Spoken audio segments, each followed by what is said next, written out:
بسم اللہ الرحمن الرحیم۔ شروع کرتا ہوں اللہ کے نام سے جو بڑا مہربان اور نہایت رحم کرنے والا ہے۔ معزز ناظرین، میرا نام عدنان ہے اور اپنے یوٹیوب چینل پر آپ کو خوش آمدید کہتا ہوں۔ ناظرین، ہم ایک سیریز شروع کرنے جا رہے ہیں جس میں آپ کو سیرت النبی یعنی آپ صلی اللہ علیہ وآلہ وسلم کی زندگی کے بارے میں مختصراً بتایا جائے گا، اور ہر مسلمان کو چاہیے کہ وہ آپ صلی اللہ علیہ وآلہ وسلم کی زندگی کو پڑھے اور سنیں، کیونکہ آپ صلی اللہ علیہ وآلہ وسلم محسن انسانیت ہیں۔ اللہ پاک نے اپنا محبوب اس امت کو دے کر اس امت پر بہت بڑا احسان کیا اور ہمیں ان کا امتی بنایا، اور یہی وہ ہستی ہیں جن کی شفاعت اور سفارش سے قیامت والے دن ہماری بخشش ہوگی، اور یہی وہ ہستی ہیں جن کے دعاؤں کی بدولت اللہ پاک نے ہم پر خاص رحمت کی ہوئی ہے، ورنہ ہم بھی پچھلی قوموں کی طرح بندر یا خنزیر بنے ہوتے۔ اور یہی وہ ہستی ہیں جو قیامت والے دن بھی اپنی امت کو نہیں بھولے گی، جس دن ہر کوئی نفسی نفسی کر رہا ہوگا، لیکن یہ ہستی امتی امتی کر رہی ہوگی۔ اس لیے ہم سب مسلمانوں کو چاہیے کہ ہم ان کی زندگی کو پڑھیں اور ان کے طریقے اور سنت کی پیروی کریں، تاکہ قیامت والے دن ہمیں اپنے نبی کے سامنے شرمندگی نہ اٹھانی پڑے۔ ناظرین، سب سے پہلے تو یہ بات تصور فرما لیں کہ حضور صلی اللہ علیہ وآلہ وسلم کی سیرت مبارکہ، آپ صلی اللہ علیہ وآلہ وسلم کی زندگی کے ہر پہلو میں ایسی شان ہے کہ پوری زندگی بھی لگا دیں تو اس کو بیان کر پانا ناممکن ہے۔ ہمارا یہ عقیدہ ہے کہ جتنے بھی پیغمبر اللہ نے بھیجے، جن کی صحیح تعداد تو اللہ ہی بہتر جانتا ہے، لیکن عام روایات کے مطابق 1,24,000 نبی بھیجے گئے، جن میں سے 315 رسول آئے۔ ان 315 میں سے 5 افضل اور ان 5 میں سے بھی سب کے سردار حضرت محمد صلی اللہ علیہ وآلہ وسلم آئے۔ ناظرین، حضور صلی اللہ علیہ وآلہ وسلم کے آنے سے پہلے عرب کے احوال کی کیا کیفیت تھی، تو اس کا پس منظر جب تک ہمیں تھوڑا بہت معلوم نہ ہو تو پھر سیرت کے صحیح مقام کو سمجھ پانا بہت مشکل ہوگا۔ اللہ پاک فرماتے ہیں کہ اے نبی، آپ کی تشریف آنے سے پہلے یہ پورا جزیرہ کھلی گمراہی میں پڑا ہوا تھا۔ تاریخ میں سب سے پہلے جو عرب تھے وہ عرب باعدہ تھے، جو عربی بولنے والے اور جاننے والے تھے۔ باعدہ ہلاک ہونے کو کہتے ہیں۔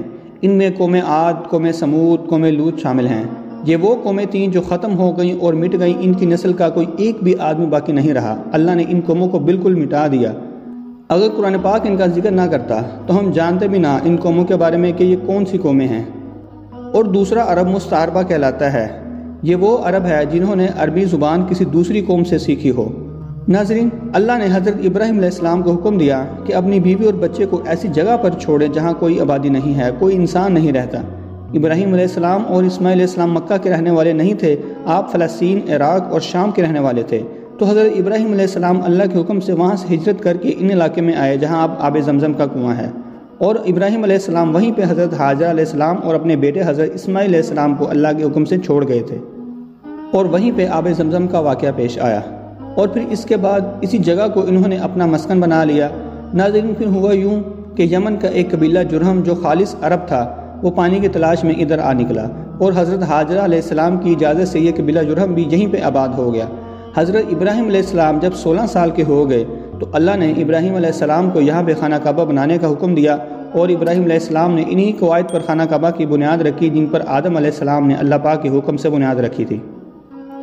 پھر خانہ کعبہ کی تعمیر کر کے حضرت ابراہیم علیہ السلام وہاں سے چلے گئے، اور حضرت اسماعیل علیہ السلام وہیں پہ رہے، اور جب جوان ہوئے تو ان کی شادی بھی اسی قبیلہ جرہم میں ہوئی، اور اسی قبیلے سے حضرت اسماعیل علیہ السلام نے عربی زبان سیکھی تھی، جس کی وجہ سے آپ عرب مستعربہ کہلاتے ہیں۔ اس علاقے میں دین توحید کے علاوہ اور کوئی دین نہیں تھا، یعنی سبھی لوگ ملت ابراہیم پر قائم تھے۔ پھر مکہ مکرمہ میں جہالت اور بت پرستی اس طرح شروع ہوئی کہ مکہ مکرمہ کا ایک بہت بڑا سردار تھا جس کا نام عمر ابن لحی تھا۔ یہ شام کے علاقے میں گیا تجارت کے لیے، تو وہاں ایک قوم تھی عمالقہ، جن کے پاس مختلف طرح کے بت تھے۔ عمر ابن لحی نے پوچھا کہ تم لوگوں نے یہ بت کیوں رکھے ہوئے ہیں؟ تو انہوں نے کہا یہ ہمارے خدا ہیں۔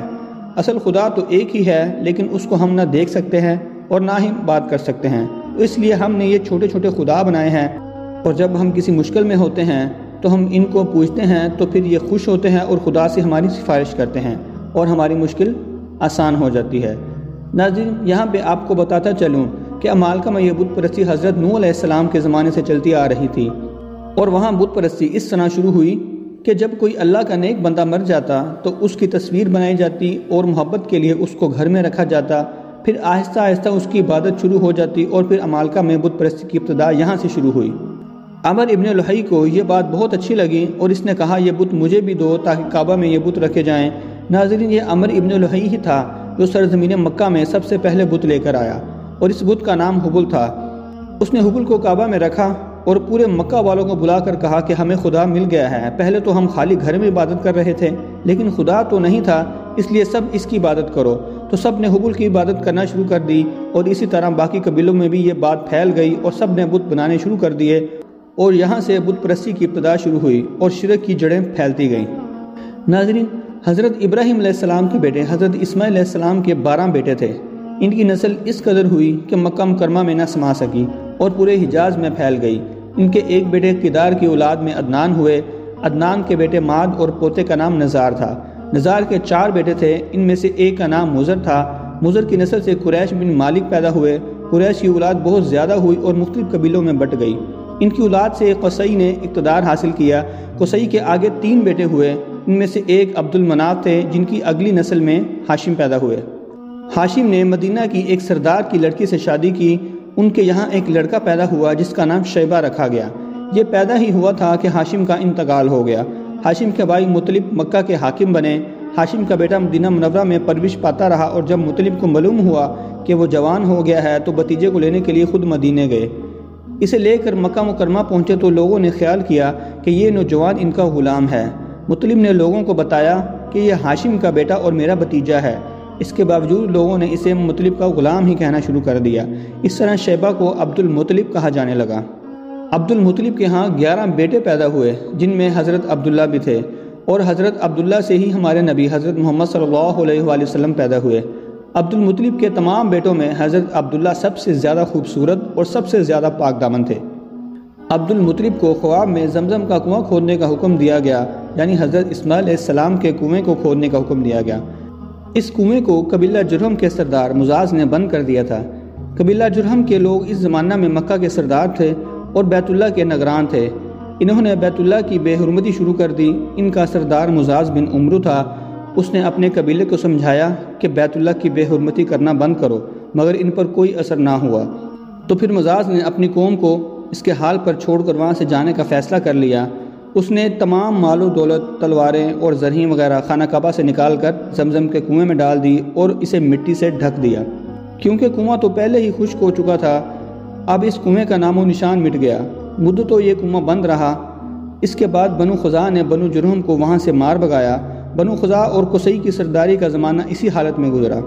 کنواں بند رہا یہاں تک کہ قصی کے بعد عبد المطلب کا زمانہ آ گیا۔ عبد المطلب کو زمزم کے کنویں کو تلاش کرنے کی بڑی تڑپ تھی۔ انہوں نے خواب میں دیکھا کہ ایک آدمی ان سے کہتا ہے کہ طیبہ کو کھودو، لیکن ان کو سمجھ نہ آئی کہ طیبہ کیا ہے۔ دوسری رات پھر خواب میں وہی شخص آیا اور کہنے لگا برا کو کھودو۔ ان کو پھر سمجھ نہ آئی کہ برا کیا ہے۔ تیسری رات پھر وہی شخص خواب میں آیا، اس نے کہا مجنونہ کھودو۔ ان کو پھر سمجھ نہ آئی کہ مجنونہ کیا ہے۔ اگلی رات وہی شخص پھر آیا اور بولا زمزم کھودو۔ پھر ان کو سمجھ آیا کہ یہ سب نام زمزم کے ہی ہیں۔ عبد المطلب کہتے ہیں کہ میں نے اس سے پوچھا یہ کنواں کس جگہ ہے؟ اس نے بتایا جہاں گندگی اور خون پڑا ہے اور کنواں ٹھونگے مار رہا ہے۔ دوسرے دن عبد المطلب اپنے بیٹے حارث کے ساتھ وہاں گئے۔ انہوں نے دیکھا وہاں گندگی اور خون پڑا تھا اور ایک کنواں ٹھونگے مار رہا تھا۔ اس جگہ کے دونوں طرف بت موجود تھے اور یہ گندگی اور خون دراصل ان بتوں پر قربان کیے جانے والے جانوروں کا تھا۔ پوری نشانی مل گئی تو عبد المطلب کدال لے آئے اور کھدائی کے لیے تیار ہو گئے، لیکن اس وقت قریش وہاں آ پہنچے۔ انہوں نے کہا اللہ کی قسم ہم تمہیں یہاں کھدائی نہیں کرنے دیں گے۔ تم ہمارے ان دونوں بتوں کے درمیان کنواں کھودنا چاہتے ہو جہاں ہم ان کے لیے قربانیاں کرتے ہیں؟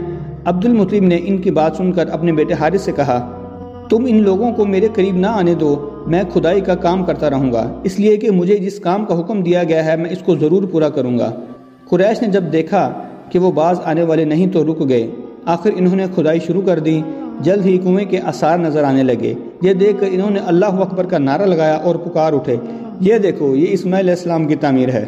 جب قریش نے یہ دیکھا کہ انہوں نے کنواں تلاش کر لیا تو ان کے پاس آ گئے اور کہنے لگے کہ عبد المطلب اللہ کی قسم یہ ہمارے باپ اسماعیل علیہ السلام کا کنواں ہے اور اس پر ہمارا بھی حق ہے، اس لیے ہم اس میں تمہارے شریک ہوں گے۔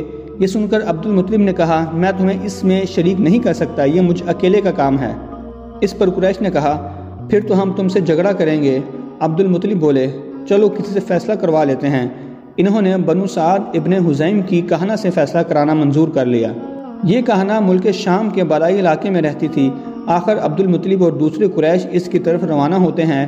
عبد المطلب کے ساتھ عبد المناف کے لوگوں کی ایک جماعت تھی، جبکہ دیگر قبائل قریش کی بھی ایک جماعت ساتھ تھی۔ اس زمانے میں ملک حجاز اور شام کے درمیان ایک بیابان میدان تھا، وہاں کہیں بھی پانی نہیں تھا۔ اس میدان میں ان کا پانی ختم ہو گیا، سب لوگ پیاس سے بحال ہو گئے، یہاں تک کہ انہیں اپنی موت کا یقین ہو گیا۔ انہوں نے قریش کے دوسرے لوگوں سے پانی مانگا، لیکن انہوں نے پانی دینے سے انکار کر دیا۔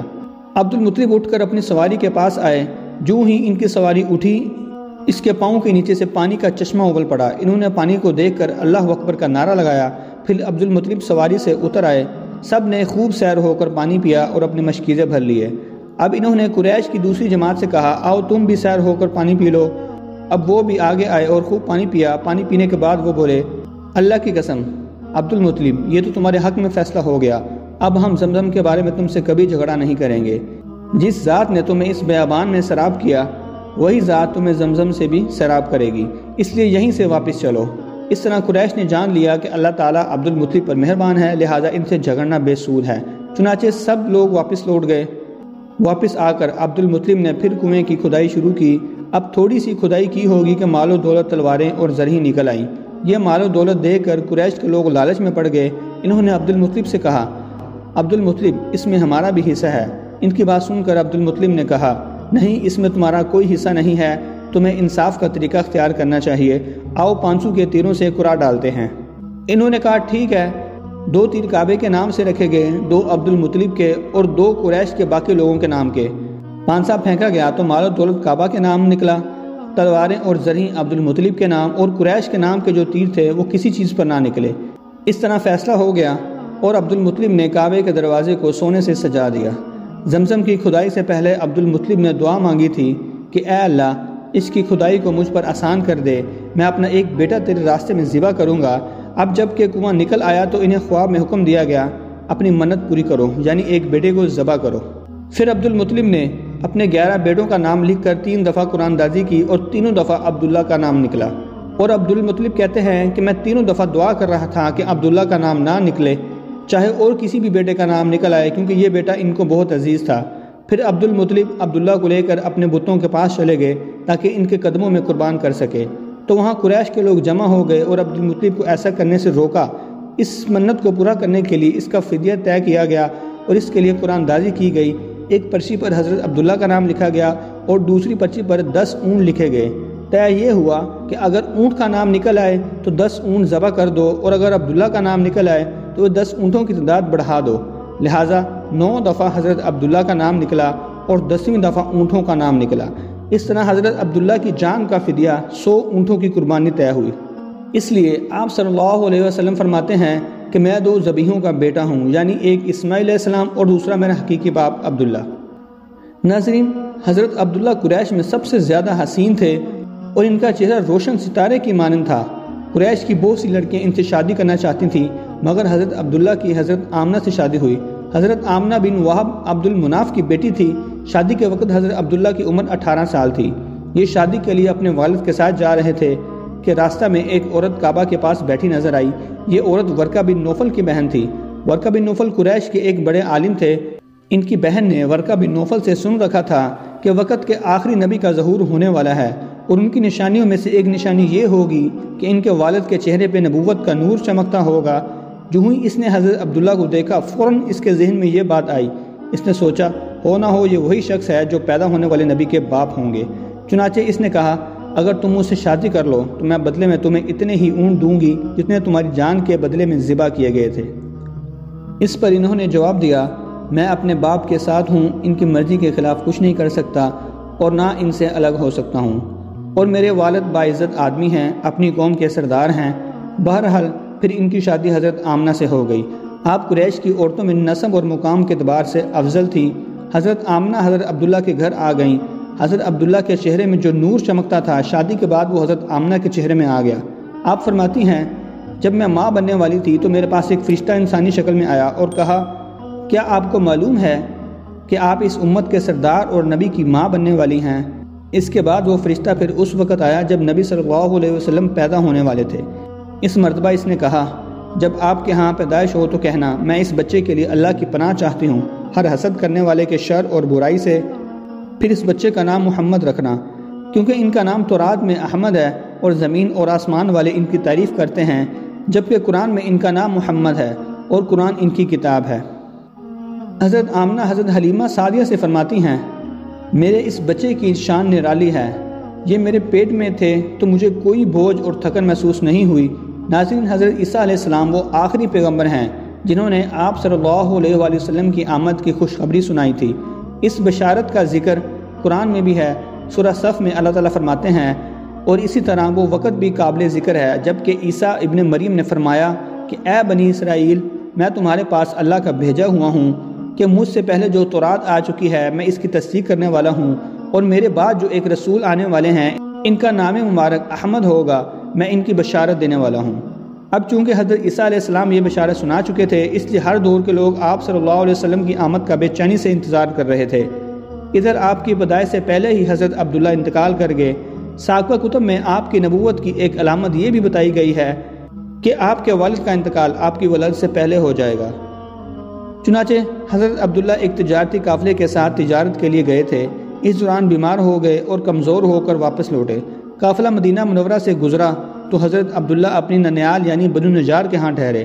ان کی والدہ بنو نجار سے تھیں، 1 ماہ تک بیمار رہے اور پھر انتقال کر گئے، انہیں یہیں دفن کر دیا گیا۔ ناظرین، اس سیریز کی پہلی ویڈیو کا اختتام یہیں پہ ہوتا ہے۔ اگر آپ نے ہمارے چینل کو سبسکرائب نہیں کیا تو اس کو سبسکرائب کر لیں اور گھنٹی والے بٹن کو دبا دیں تاکہ ہماری ہر نئی آنے والی ویڈیو کا نوٹیفیکیشن آپ کو مل سکے، اور اس ویڈیو کو اپنے سب دوستوں کے ساتھ شیئر کریں تاکہ وہ اس ویڈیو سے استفادہ حاصل کر سکیں اور سیرت النبی اور آپ صلی اللہ علیہ وسلم کی حیات مبارکہ کے بارے میں جان سکیں۔ اپنا خیال رکھیے، ملتے ہیں اس ویڈیو کے اگلے پارٹ میں، تب تک اللہ حافظ۔